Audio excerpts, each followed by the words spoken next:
Welcome to Poor Decisions, a podcast about craft beverages from an insider point of view. I'm Brian Lesbrance, the host, and I am joined today by the three-time guest. He's practically the co-host at this point, Matt Jannette from Fenn Valley, along with me. Matt's our head of winemaking.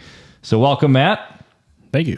Good to be back, I guess. Yeah, back. I think your first appearance was in August, way back when, and then you were part of the 2025 season wrap-up with Andrew, our neighbor, over at Modalis. So today we're going to do something different. I'm actually not sure if this is going to become kind of the norm for this show or not. We've actually haven't had an episode in a while, so there's no norm right now. Poor Decisions is presented by Fenn Valley Consulting Services. Fenn Valley Services is a specialized division of Fenn Valley Vineyards dedicated to providing expert winery management and consulting services. With over 50 years of industry experience, we help farmers, winemakers, and wine marketers build successful, sustainable businesses. As a trusted winery management company, we offer customized, consultative solutions tailored to the unique needs of each client. Whether you need assistance with winery or tasting room operations, complete winemaking services, e-commerce support, or something else wine-related, our team of experts provides the experience and hands-on support needed to elevate your winery's success. Learn more at www.fennvalley.com. So we're going to dive into a specific wine that Matt brought to Fennville and really kind of to the Midwest today, a Moscato d'Asti style wine. So we're going to kind of dive deep on a specific wine today. So this episode will be different than a lot of the ones we've done. Kind of like I've done some AMAs, except without just me. So it'll be way more interesting. So anyway, Matt, the wine we're going to talk about is called Muscat O. It's inspired by the Italian classic Moscato d'Asti. Matt came up with the sort of idea to make it here, and there's sort of a lot to that story. So we're going to dive into all those things and let Matt tell the story.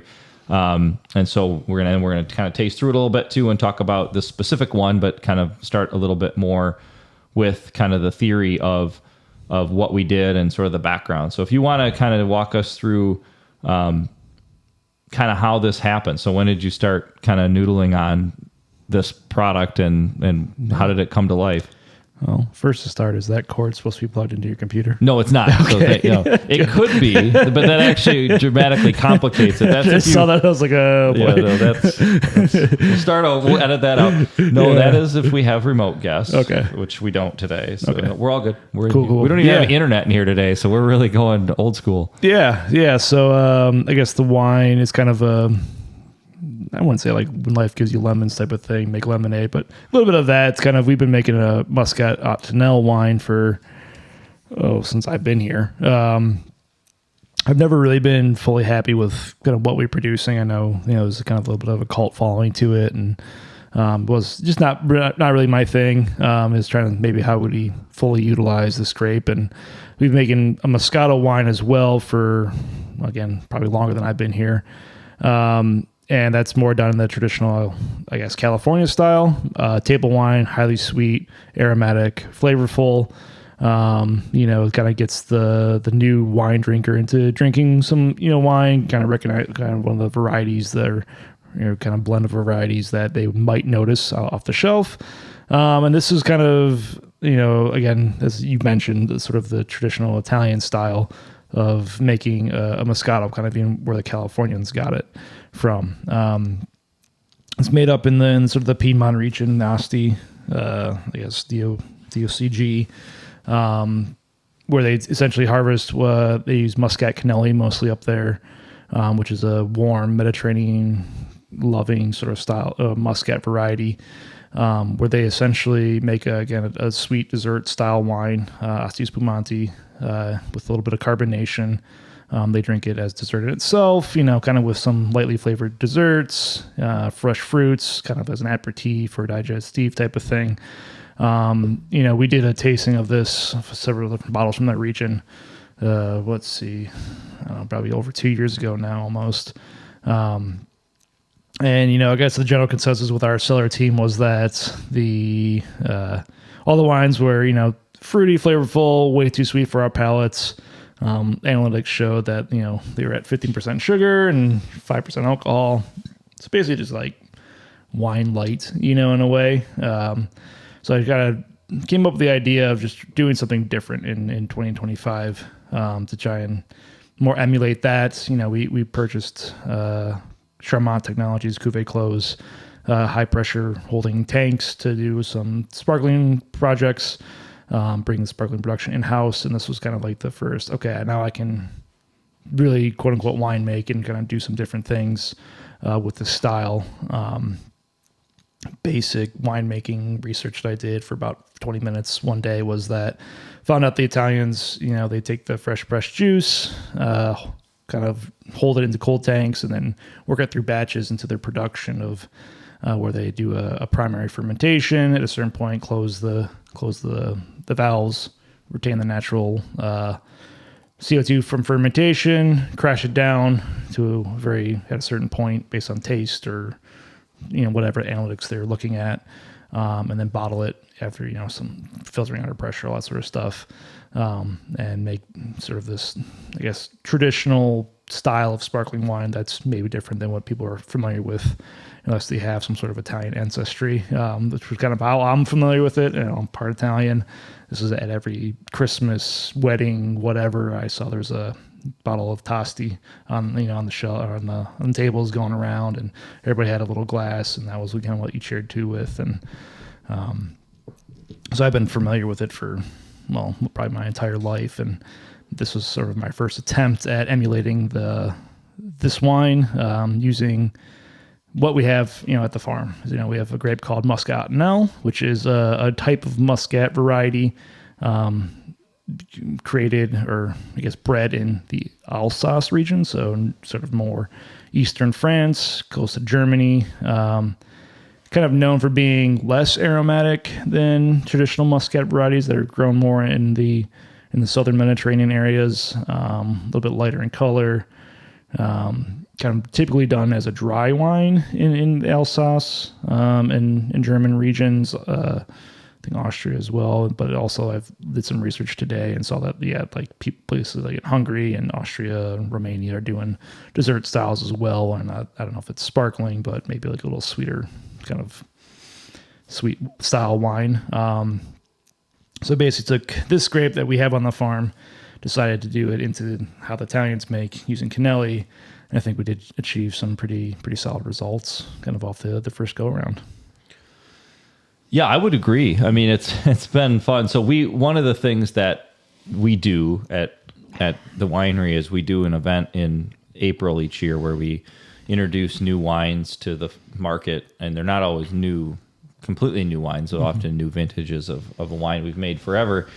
And sometimes it's new wines, and in this case it was new, obviously. So we spent 2 weekends serving almost over 1,100 people a small sample of this product, and people were digging it. I mean, it was one of those products where I think it did kind of break the mold. I think then there are a lot of assumptions built into what when you hear the word Moscato, when you hear, I mean, there's just a lot going on there, and so I think what people were sort of blown away by was the amount of complexity. Because you think about it, you think sort of fun, simple, but really the process, and I think you can get into some of that. Really, there is a lot of complexity that gets kind of layered in. And I assume, and I'm kind of curious what you think, how much of that is that sort of juice holding phase, the stabulation phase? Yeah. So I guess how we made the wine, kind of going full bore, kind of is my style is, if you're going to try something new, do all the things that you've been trying to do new. And there is this technique called stabulation, pretty popular in France. I think it's kind of when it's been working on. They do it typically with like rosés and like Sauvignon Blanc and some aromatic varieties to kind of really coax out and develop more flavors. And I took this technique and kind of put it into Muscats. Typically with Muscat, you're trying to maybe tame flavor, but kind of with Ottonel being a little bit less flavorful, trying to coax it into something else. But stabulation is essentially, people might be familiar with the term Grossley's aging. Kind of where you're aging on the yeast for a long time to kind of develop flavors and structure and body. Stabulation does this in the juice phase, right? So we press our grapes off, collect the juice. And then we chill it down to, for this product specifically, we went down to 28 degrees with the intent of doing it for 2 weeks at this temperature. Typically with any sort of winemaking, what we're trying to do is we chill it down with whites and rosés. We chill it down for about 2 days with enzymes to break down pectins and hemicellulases, cellulose, and all these different things to kind of make it easier to kind of clean up the wine initially, get rid of some of the sludge and whatever. But, and then try and quickly after those 2 days get yeast into it to get it fermenting and make sure none of the baddies, get to it. This technique kind of goes against that with the intent of, again, coaxing out more flavors with the ideas that you have skin bits and pulp and things that have, sugar or aromatic precursors trapped within them that we're trying to coax out and release through the use of enzymes, just kind of pseudo skin contact, very, I guess, delicate skin contact, if you may. And I kind of tasting this juice, pretty much daily or multiple times daily, there definitely was a shift from sort of this Ottenel can kind of be sort of grassy herbal kind of initially. And that's what I found out with, making it for 10 years now. And then kind of shifted to this more citrus sort of orange juice sort of flavor, which I thought was really cool. And then kind of as we got closer to that 2 week point, it's kind of, we got more of that florality that typically comes with muscats and kind of more traditional, I guess what I was, kind of what I would expect. Next steps maybe next year would be maybe to try and stop it at that maybe 1 week to 10 days point and kind of be more of that citrus orange juicy sort of flavor. I thought that was pretty cool. Getting more aligned with like an orange muscat. So we'll see, we'll try it again next year. And if, this product sells well with our clientele, which I think it will, and kind of really just play with the aromatics and kind of how we do. We didn't use sulfuric crush, which is kind of, definitely scary to do. But as I've, maybe some listeners that, have listened to this podcast a few times know that both Andrew and I do a lot of non-Saccharomyces. I used one that's more specified to work at really cold temperatures. It's a Meschlocovia puclarima strain.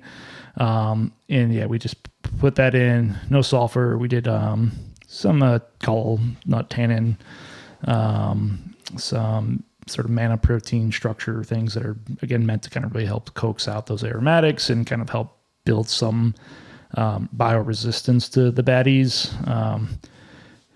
Kind of in that whole process, and being at 28 degrees, enzymes don't really like to work. So we did have our we have these built-in augers on the tank that kind of constantly spinning the entire time. One to hopefully prevent freezing, which didn't help. Ended up unintentionally freezing this at 1.2, which was fun. Not really. You would have frozen it a lot harder without the stirrers, maybe. Yeah, so I guess, I think part of it was my intent was to completely void out the headspace as much as possible to prevent oxidation. And, I ended up, I think, gassing the tank for an hour with CO2 prior, pumped the juice in, filled it up so it was basically coming out the top ports, which then inadvertently got some juice into different arms of the process, which weren't insulated or jacketed. So they were kind of, I started seeing the pressure increase a little bit. I was like, oh man, is this thing starting to go, starting to ferment? Right. Analysis didn't show that, but I was seeing pressure. So I turned it down a little bit more. And I think that's what ended up being a slushy. So then, once we came out of stabulation, put it through the centrifuge. I started centrifuging ice, and that was a long night to try and warm all that stuff up. And no joke. So that was fun. I mean, it was a labor of love. I had a front row seat to it. And I think, I guess that one of my questions is that's kind of off my script is, other than maybe that moment where I think you were definitely unsure of exactly what was going to happen. I mean, what do you think the risk was that this was just not going to make the market? Like, it was a not zero risk that this was just going to end up sort of not a wine. Right? Yeah. So I don't know, we took about maybe half of our total Muscat. That wasn't the entire allotment. We were a little bit light on crop this year with this, I think, due to some deer pressure and I think some bud break issues stuff. But even that, we took about half of about 520-ish gallons of juice and did this. So it was a test batch. kind of the intent of doing 520 was to kind of maximize the tank, but also like I wanted no headspace on the juice. So that was the batch size. A lot of our clientele like sweeter products. We don't really have like a super sweet sparkler. So it's like, okay, hopefully it'll at least sell based on the sugar. Sugar sells in the Midwest. So, but with that too, and then, it kind of does hit a few different, I guess, marketing trends in wine right now. You have sparkling, kind of, I think, is still on the up curve of sales. And then it's also lower in alcohol. It's only about 6.5% alcohol. 6.5%, which is 8.5%. 8.5%, which is high, right, compared to the traditional Moscato d'Asti? Yeah, I think a lot of them are sitting more like 5.5, 6. Yeah. There are a few that are in that 7 to 8 range. So it's not, I wouldn't say it's abnormal. Okay. But I felt, I think definitely during our tasting that the stuff that was lower alcohol and higher sugars was out of balance. Yeah. This has a little bit more balance of kind of having more alcohol and less sugar. Something I would drink, it kind of makes it a little bit more approachable, everyday kind of, fun drinking versus potentially cloying and heavy. Right. So it kind of hits that trend as well, and then maybe we'll talk later about our label design is a little bit more to be fun, expressive, bubbly, just general enjoyment versus like super serious, which I think a lot of the Muscat labels, Muscat Astis, Asti Spontis can be a little bit more on that serious note. Yeah. So there was intent here to kind of just be more jovial and playful and approachable. And so, yeah. That makes sense. I mean, and yes, you've covered a few of my questions right in there because I was thinking, I think I know. So did you, when you were first envisioning this though, did you have a specific customer in mind, or was it really truly trying to hit a few different markets with this product? I think it was my palate that was really sort of driving the decisions. Yeah. Was I trying to target maybe like quote unquote my family's like just interpretation? Yeah, sure, maybe. Just as that's where I'm familiar with this wine, so it's kind of pulling off that background. Yep. But yeah, I think it was again maybe trying to target my sort of palate. Like, how would I drink a sweet sparkling wine? Yep. Something like this. We ended up I did acidulate a touch because Ottenel is known to have low acidity. So we did acidulate, and didn't take much to really drop the pH down from like 3.8 to like. When did you acidulate? Was that I think in the juice phase? If I remember correctly. Yeah, Gotcha. just a little bit of tart, like maybe a gram and a half of tartaric really dropped it down.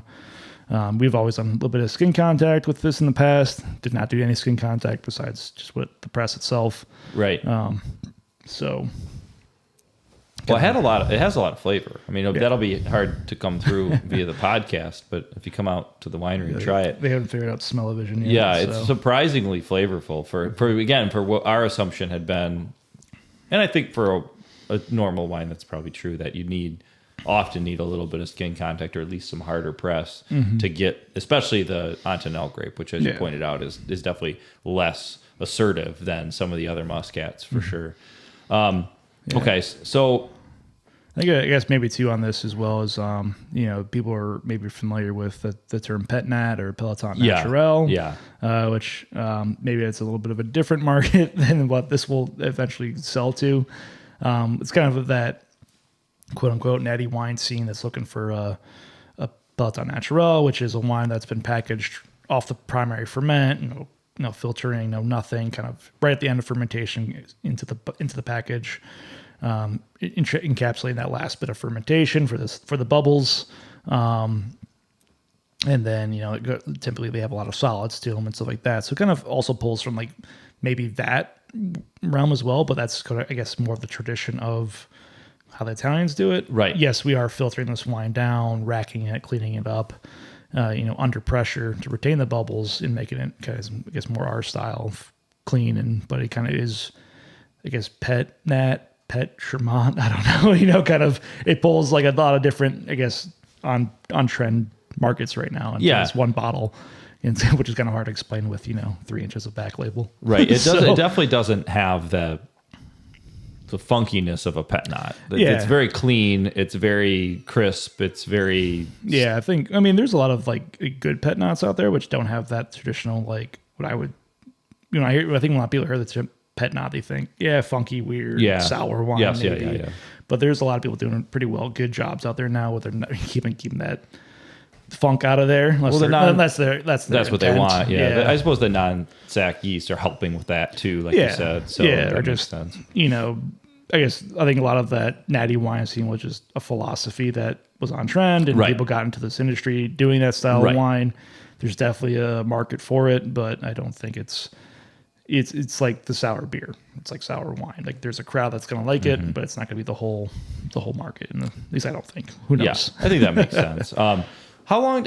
Maybe you mentioned this a little bit and I missed it, but when you decided to stop it, that was based on an alcohol number, a sugar number, a little bit of both. It was sort of a target. I would think I was targeting more like 8% RS, kind of just based on like what I thought what the final alcohol would be. It ends up being a little bit more converse. I was talking about like 6.5%, 7%, and then ended up getting down to 7% alcohol. So now we're 8.5% alcohol and 6.5% RS. So obviously, I think once I tried stopping it, it still kind of petered along until we eventually did get it to stop. But it's that's more just based on sort of a mathematical equation, right? So it's like 4 grams per liter of sugar produces 1 bar of pressure for sparkling. So it was kind of like I also wanted this to be not as sparkling as traditional champagne at 6 bars. So it was, we were targeting 8% RS. So that would be 80 grams per liter.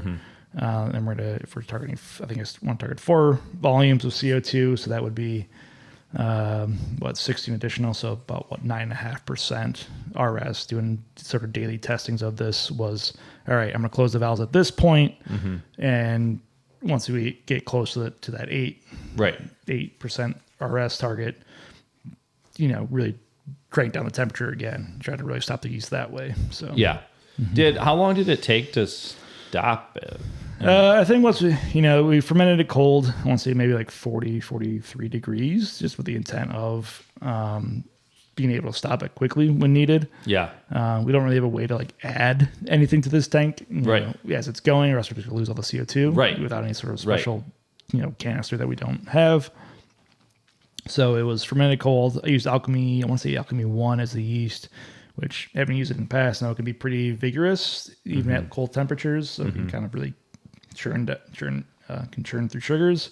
So I inoculated low rates, probably even lower than probably any sort of recommendation out there. And then, just kind of really watched it, got it cold. And then I think, basically once it was chilled down, I was like, okay, let's get it off that whatever yeast is there.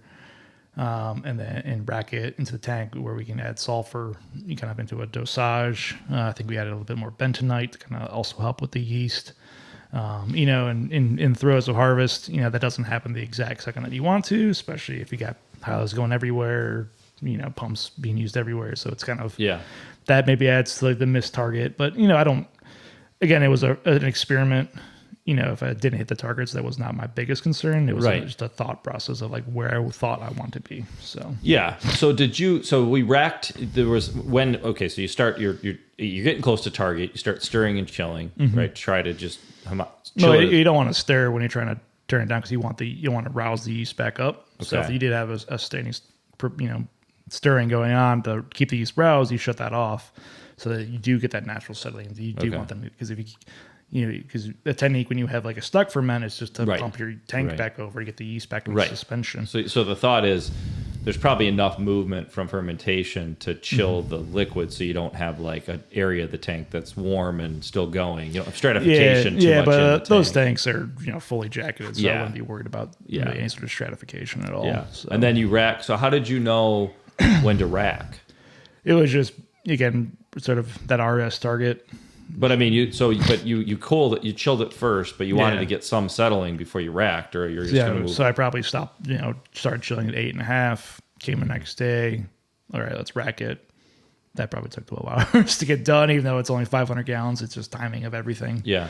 And then, that was kind of just playing with whatever. You kind of just get to it when you can. But at that point, you've got a really cold liquid. You've got sulfur now in the receiving tank. Yeah. So did you end up racking again, or was the next move a rack filter? I think we racked it, and then we tested heat stability. So we had I I think what I did is I ended up fermenting on bentonite, which is also a technique out there with some studies showing that can improve aromatics. Interesting. So we did it wasn't like a straight bentonite. It was like some bentonite blend with pea protein and whatever. Yeah. And then kind of after that initial rack, probably let it keep it cold, 30 some degrees to really minimize any sort of fermentation. I'm sure there was plenty going on. And then, sulfur's in there. Then we somehow had to figure out how to get bentonite into that. So we probably racked again into that second edition of bentonite. And then from there, I think at that point, once we get that next bentonite in, that will help pull any residual yeast in solution. And then that is kind of when it, I think, officially stopped. Yeah. And then we gained a little bit more pressure, which has been overcarbed, but whatever. I was going to ask next. So what is the pressurization on it? This is, I think, just under 4 volumes in the bottle. I would say maybe 3.7, 3.8. I think my final target after tasting it was 4.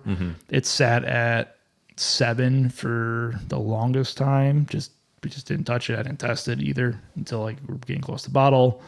A couple of weeks before bottle's it's definitely high. Too high for the machine to operate. Right. Foamy mess. So we just essentially just bled off CO2 until we got to it was hitting 4. Yeah. We bled off the CO2, got to 3.7. I was like, I'm not going to futz with it. I'm not going to inject CO2. I'm just going to bottle it as is. And, the intent was to have a little bit lower so it didn't have a bunch of sweetness and carbonation in your gut. I think the typical product is considered frizzante, right? Not full. Yeah, they're typically frizzante. So they're not set 6 volumes in solution. Because 6 is kind of the standard for sparkling, right? For traditional champagnes, That's just, if it's done well, it's a very nice, consistent bubble. I think with Forest Garb or Charmant's could be kind of aggressive. Yeah. And the intent here was to not overwhelm you, but have a very nice, consistent, constant flavor and bubble and texture. And I think our techniques from the stabulation and sort of the mana protein additions and stuff that we did, and kind of the whole pet knot process, quote unquote, really adds to a nice body of the wine. That's not just sugar body, but it's got a lot of texture to it. And we've had this bottle open now for, 15, 20 minutes, and there's still a nice little mousse kind of hanging around the thing. I'll pour a little bit more. Yeah, I haven't tried it yet. I should probably do that. But, for the 3 folks watching the actual video, you'll see that, you still got a really nice creamy mousse head there, small bubbles that, just kind of last there forever. And that, we took this up to we do a sparkling symposium every year in Michigan, where we bring base wines and taste them and critique them as winemakers of, if we have a problem child or want just how we finesse this up a little bit, yada, yada, yada. I brought this wine up and everyone said, well made, amazing mousse, kind of long lasting. We'll never drink it, too sweet for me. Right. So, which is, I think, very typical for the winemakers. But, everyone said, if the target was sparkling Moscato, Asti, whatever, you hit it. That was a great compliment to hear, especially for a first shot at it.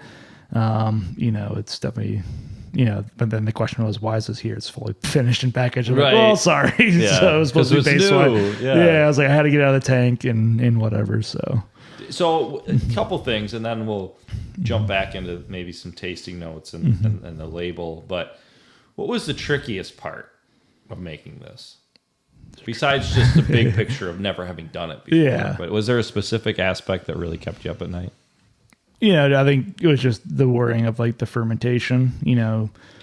I think with proper chilling and everything that we had with it, was probably needless worry. But didn't want to come in the next day, and oh no, it's dropped 7% RS. Right. We totally blew it. Failed here, or I think mostly in stabulation, I didn't want it to kick off one because it would have just made a giant mess. Yes. With it being fully full, and then also I think that was just kind of the constant worries is losing control of the actual fermentation kinetics and and then there was a theoretical target mentally, but there was no actual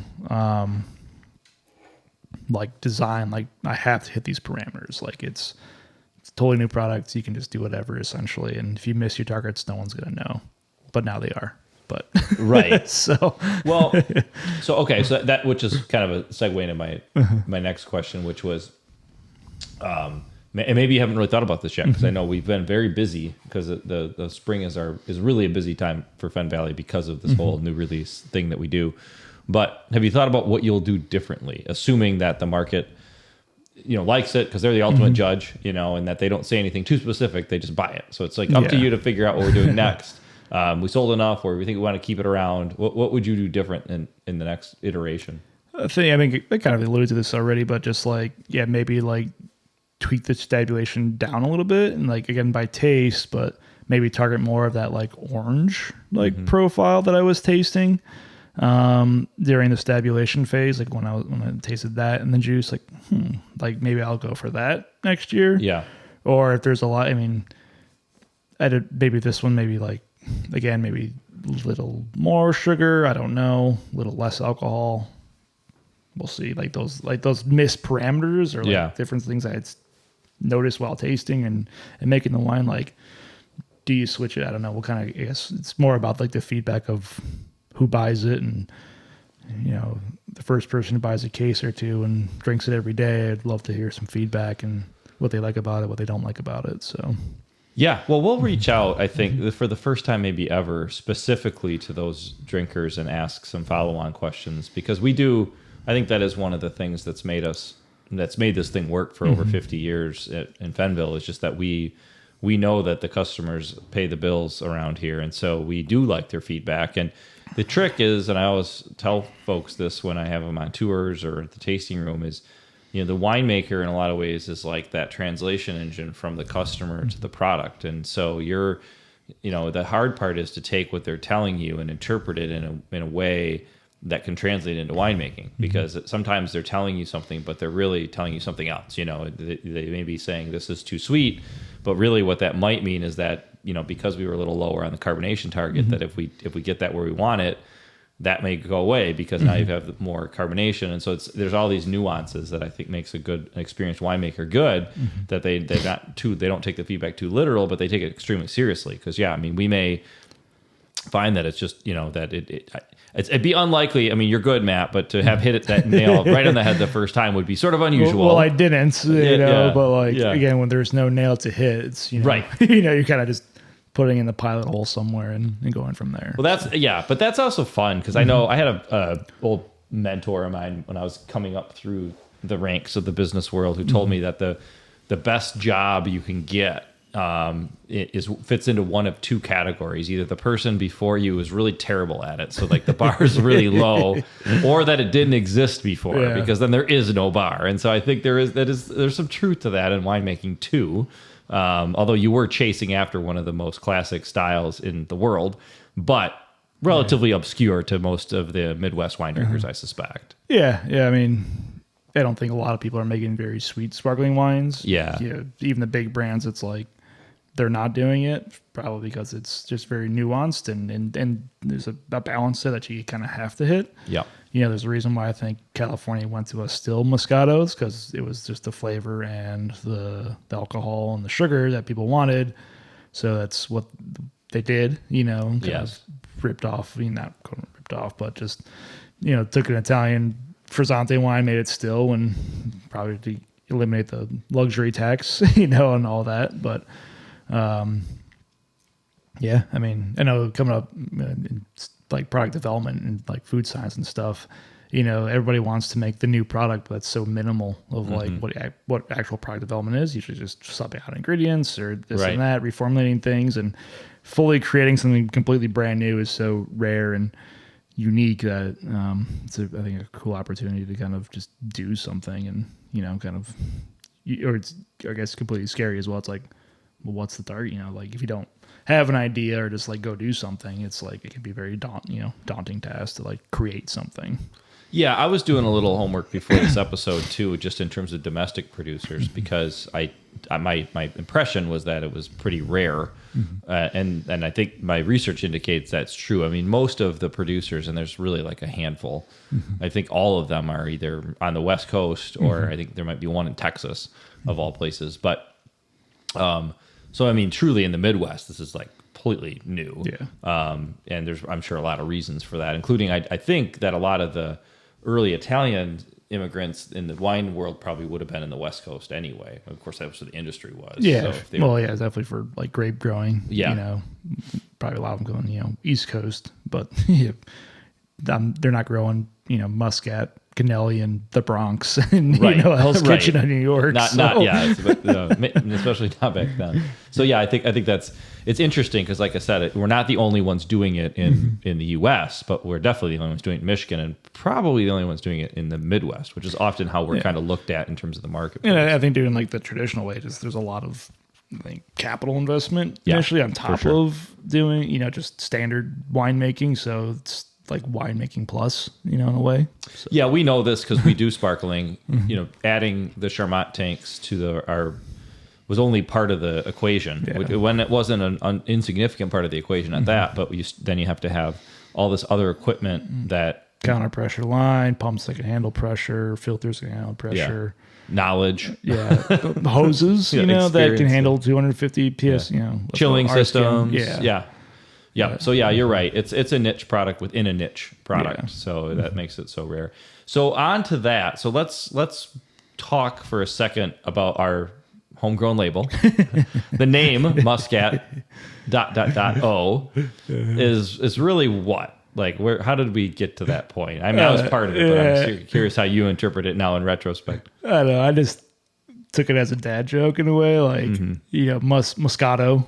Muscat O, kind of like you said Muscat now. It's like a weird dad joke in my head. Like nobody thought it was funny besides me. And then it was like, that's what I called it for the longest time. And for whatever reason, it stuck. Trying to figure out some sort of fanciful name. We couldn't really just kind of figure out anything. So it's playful. Again, it's the spirit of the wine. It's just playful and jovial. Which then also kind of translated into the label as well. For whatever reason, I again came up with an idea of a guy floating up on balloons into a cloud. It kind of emulate, bubbles and in kind of light and airy and all that sort of stuff. And, with the help of AI out there, we kind of came up with some sort of labels, that were starting to get cartoonish and childish, which we decided to go against, with obvious implications. So we got it approved right away by the TTB. Yeah, so I mean, the balloons is kind of maybe the only real. Again, it's more to emulate fun and just light, airy, kind of fun style wine, and not make it super serious, which I think is on trend for a lot of the marketing in wine right now. Is that's what people are drawn to, and not something that's super stodgy and serious. So. Yeah, I agree, and I think I'm going to be, because we are not designers. We are wine designers at best. We kind of viewed it as a pilot label. And if we want to do and this, probably name, maybe name, I don't know. I'm going to be embarrassed to walk this over to our actual designer and say, well, yeah, I know that you typically do this for us, but we did this one on our own. She'll probably feel good about herself because it'll be further evidence that AI is nowhere near or close to replacing a true designer's job. But I think for us and our story, it's kind of fun to just say, all right, we just did this one in-house. It's truly an experiment. Our customers are going to walk along with us on the journey. And then if it works, then we got to throw some real time and money at the problem and figure out how to make it a product that we could really take out to market that sort of is on brand. But for us little amateurs, I think it's kind of fun, not half bad, and legal. And for 100 and something cases, if it does take off, we're going to really figure out, one, how to get more muscat fruit, and two, how to do it over and over again with only 2 tanks. So we've got our work cut out for us if this is hopefully it takes off. That's the goal. That is always figure out the problems later. Yeah, exactly. Okay, so then, I mean, just I guess what we'll do right now, then we'll come back and talk about the tastings. Usually we talk about it at the very end. I do have today a This Won't Pour item. You might not. I never. I don't know if I do. That's fine, because I've got one, and it's stemming off of yours. There's only needs to be one. This will not. I don't think there'll be any overlap there, unfortunately. But I would say, So this won't pour is brought to you by our friends over at Carrier Signal, who do all of our IT work and do pretty fantastic work at that. We're going to be doing a big IT project here, Matt. It's going to be really fun. Oh, fun. Not really fun. No, it'll be great. It'll be. I promise, it'll be great. Anyway, they're awesome. They do this won't pour segment for us, and so the This Won't Pour segment is sponsored by Carrier Signal. Carrier Signal is an IT services provider specializing in small and medium businesses with unique needs. They handle everything from technology and security assessments, cloud migration, point-of-sale integration, and cloud-based phone systems. Learn more at www.carriersignal.com. I had one that, it's spring. This episode will air in the spring in Michigan, which for us means we're kind of out of the winter season, which for those who aren't from the Midwest, we had a pretty snowy one. It was kind of a weird spring. It was kind of got really warm and now back to normal, which now everyone forgot is 60 this time of year at best. Yeah. But anyway, it got me out on my road bike, which is one of the things that I do for fun. And this area is really good for road biking. There's just a lot of great roads around here. The drivers are relatively aware of cyclists, which is not always the case. But I've been cycling by myself for years and in groups, but I do a lot of it by myself. And I got for a gift last year from someone in my family, my parents specifically, this new rear taillight for my bike, which it sounds really boring, but what it's cool about it, it's made by Garmin. I don't think anyone else is doing this because the way it works is it's tied in with my cycling computer, which is also made by Garmin, and it has a radar built into it. Technically, probably a LiDAR built into it that will show me on the screen like where cars are coming from behind.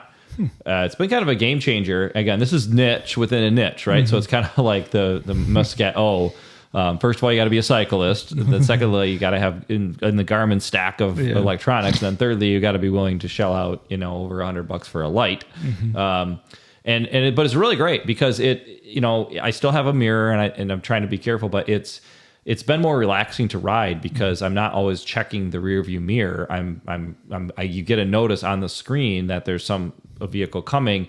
And then it gives this relative distance and speed at this coming at you. So like if it's driving at a normal speed, it's sort of like a normal thing. If it's not, then it kind of gives you another warning.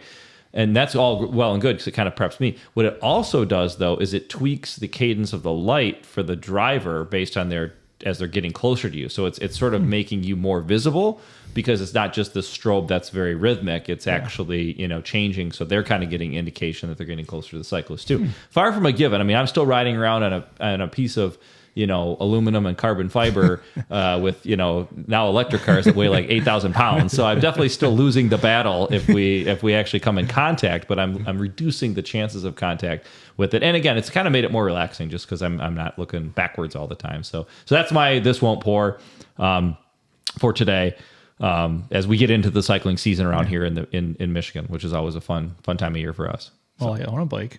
You do? Okay, well, that's step one. I guess that is step one. Then Garmin stuff. It's an old Schwinn 10-speed. That was my dad's. So it's a road bike, but it's not doing anything far, and neither am I anytime soon. Mine's pretty old these days. That's going to be on my list. Like mine's here. from like the 80s, so okay. Mine's it's probably older than me. That. Yeah, mine's newer than that. There's been a lot of technological innovation in the cycling space, so most of which I have not taken advantage of. So, okay.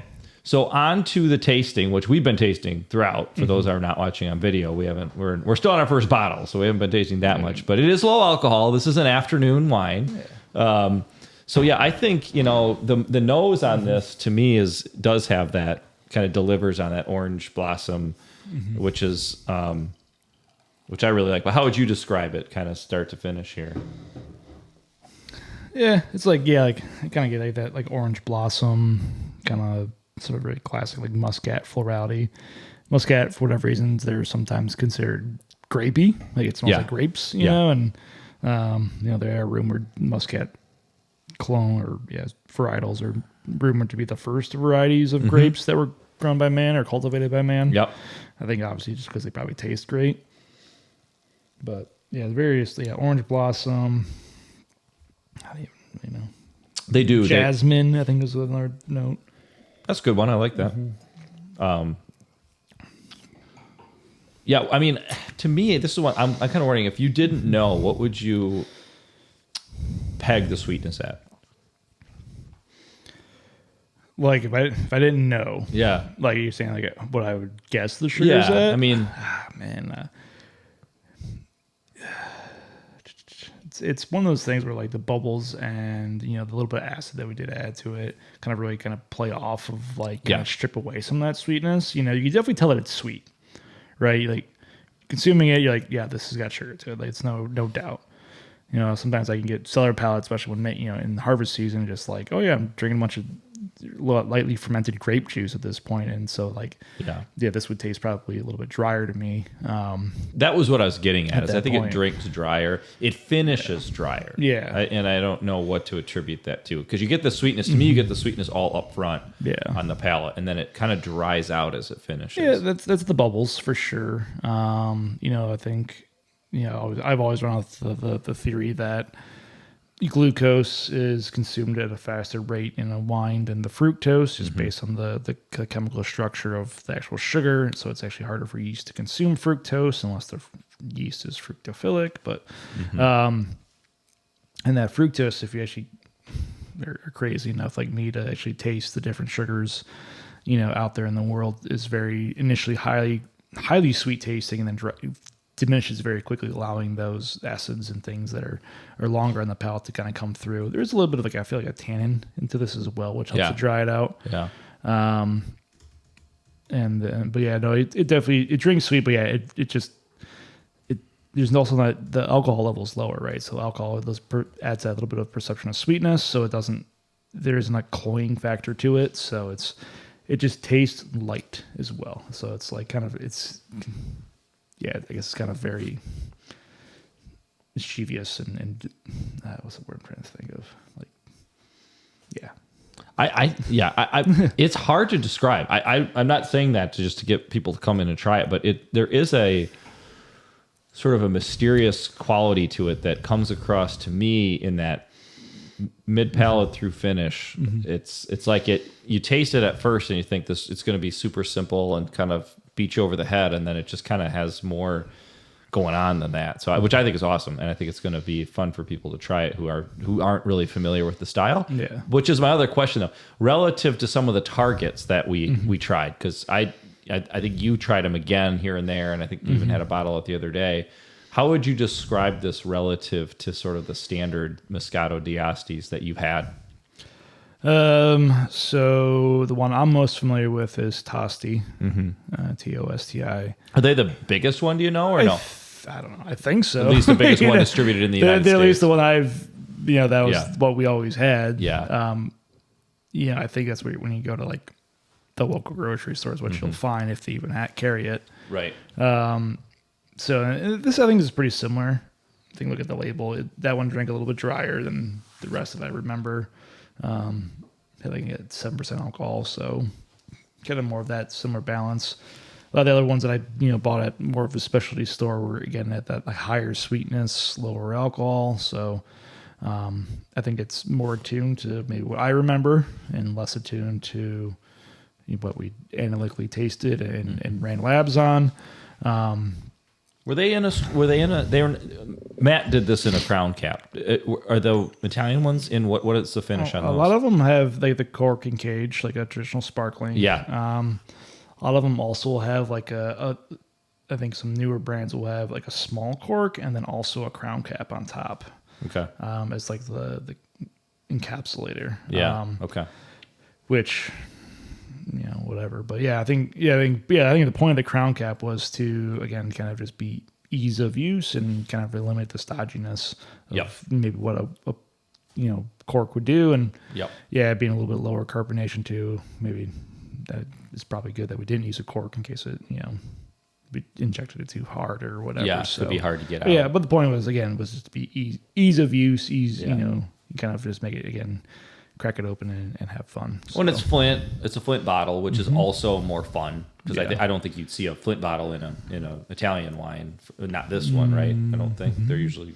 They're typically like a darker profile. Yeah. I don't know if there's like a like hops, you can get like something called like Light Strike, where like the actual UV sun radiation can affect the actual flavor components in hops, making them quote unquote skunky. Yep. I don't know if that, it kind of does something like that with Sauvignon Blanc and thiols. I don't know if it does.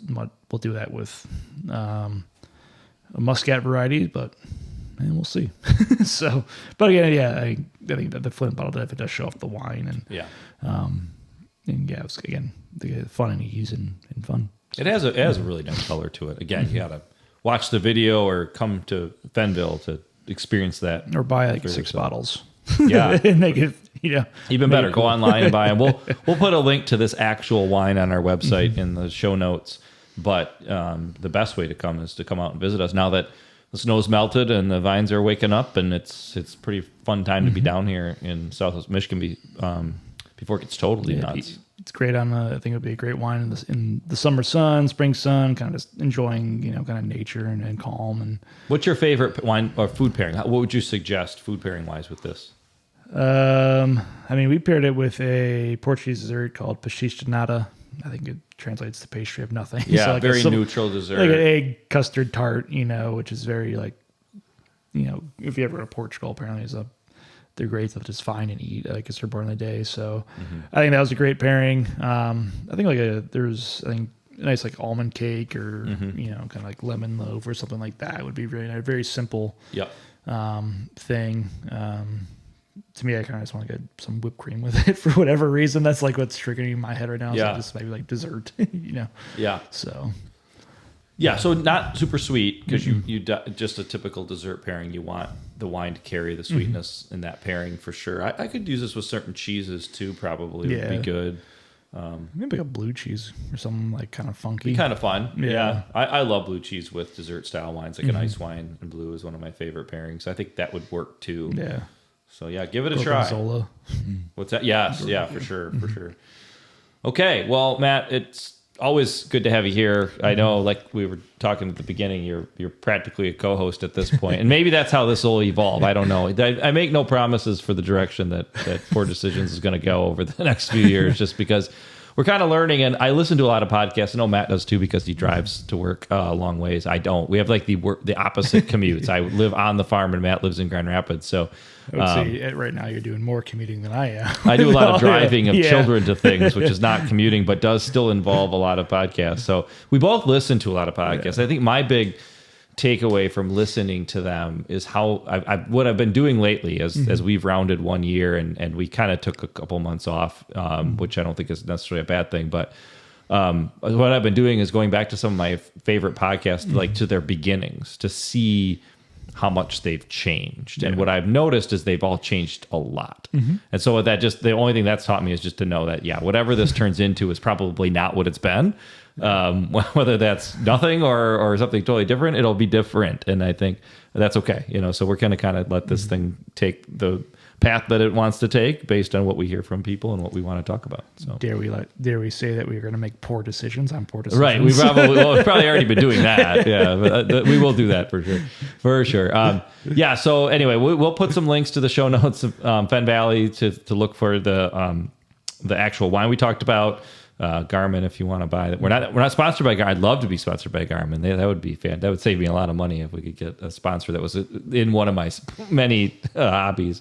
You can find us on all the platforms: Apple Podcasts, Spotify, Pandora, Amazon Music, iHeartRadio, YouTube. If you want to see this exciting view of us drinking wine, you can find us on social media at Craft Poor Decisions on Facebook and Instagram, or you can just email us if you go to our website, which is craftpoordecisions.com.